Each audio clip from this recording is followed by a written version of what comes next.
There's a popular custom. It's in Spain, and it comes from people all over the world. The route to Santiago, the way to Santiago. Santiago is the name of the area upon which the Basilica of Santiago Compostelo was built. Compostelo is the area, Santiago is the saint after whom the basilica is built. First time I went there, it's interesting, the bells are ringing right now. First time I went there, I was impressed with one thing above all, but there were many things in the Basilica of Santiago to be impressed with. And it was a huge censer.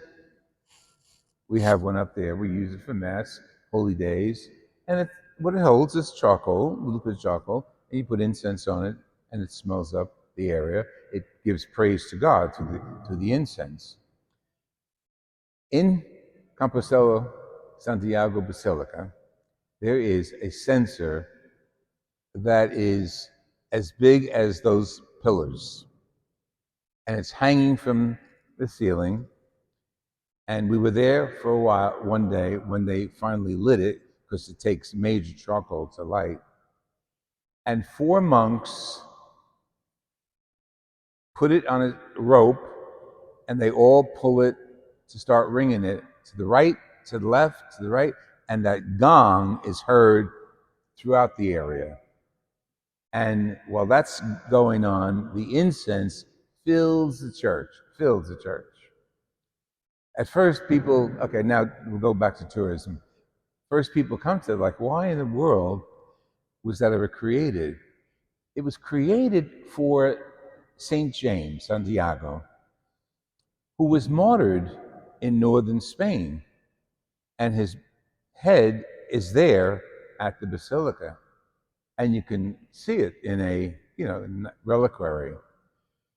Because he was buried there, people from all over Europe through the Middle Ages used to make these village routes, these constant journeys, the Holy Route, just to visit the Church of Santiago.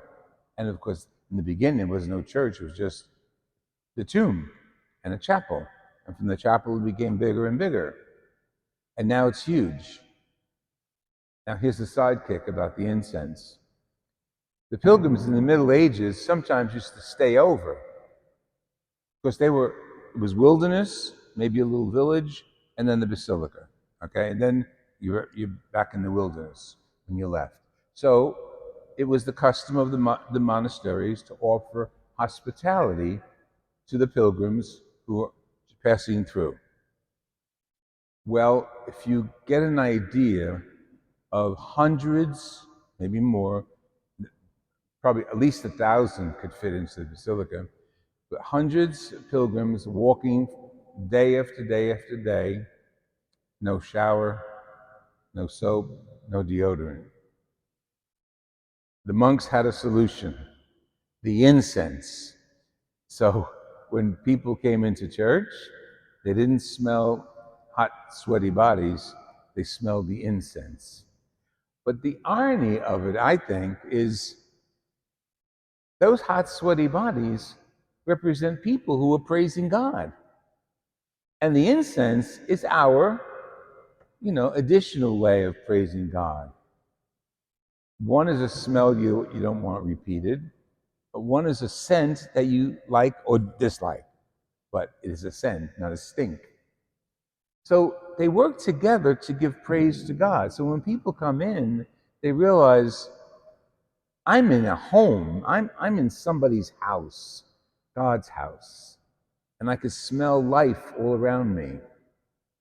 And then as the person proceeds into the sanctuary and praises Jesus for allowing him to be there, gives thanks to Santiago, St. James, whose day we celebrate today.